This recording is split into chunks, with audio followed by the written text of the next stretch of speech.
Well, hello and welcome to today's Culture Talk. Today I want to address the idea or the topic of the gospel. One of the culture points on our culture handout, our culture guide, is a gospel culture. And I want to read to you a passage of scripture, and it's found in 1 Corinthians chapter 2, verses 1 and 2, which says this. When I first came to you, dear brothers and sisters, I did not use lofty words and impressive wisdom to tell you God's secret plan. For I decided that while I was with you, I would forget everything except Jesus Christ, the one who was crucified. You know, it's often easy for us as Christians to get caught up in our Christian circle and in our Christian world and in our bubble, and we forget what's on the outside. We forget what it's like outside of us. I'm sometimes a little bit amazed as I hang out with some of my good Christian friends and they are talking to me, and they'll be astounded at one of the guys or one of the girls in their workplace, and they're doing this or that. They're sleeping around, or they're swearing, or just the typical thing that unchristians do. And they'll complain about it, and they'll gripe about it, and sometimes express, I'm surprised that this is how it is. If you want to take a current topic, you could talk about, people who are watching the movie 50 Shades of Grey, and I'm surprised, And why are we surprised? That's what non-Christians do. That's their world. Sinners will sin. And if we want to take the platform, if we want to take the position that God has given us as leaders at our church, at Fusion, and use that to speak against such things,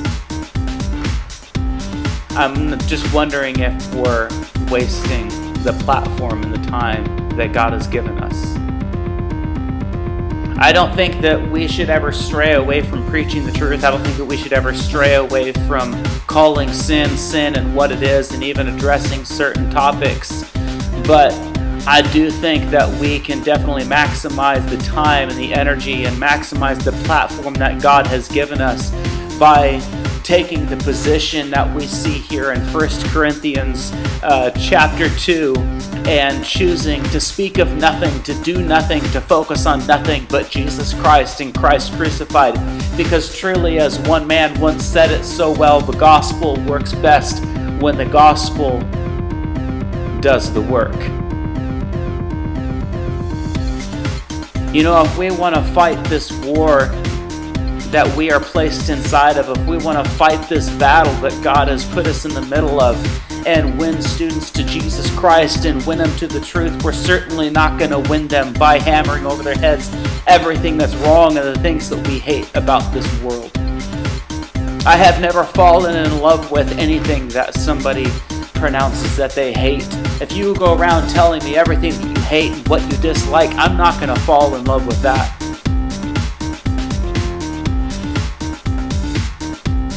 But if someone came and showed me just how wonderful Jesus is, and showed me how He loves me just for who I am, and showed me that I don't have to dress up in my Sunday best and put on an image that doesn't really belong to me, and Jesus is going to love me right where I'm at, and He forgave me of everything that I've ever done, whether I asked Him to or not, I think that's pretty attractive.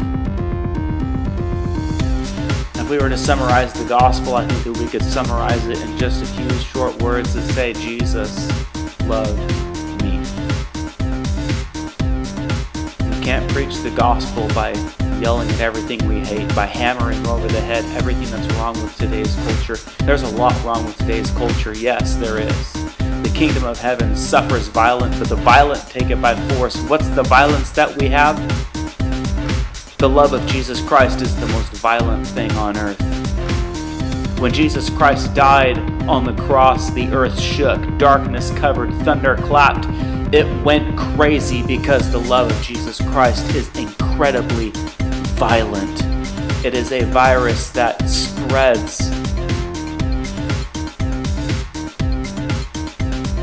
but it cures every heartache. So let's keep a gospel-centered culture. If it doesn't preach the gospel, let's toss it. It's not worth our time.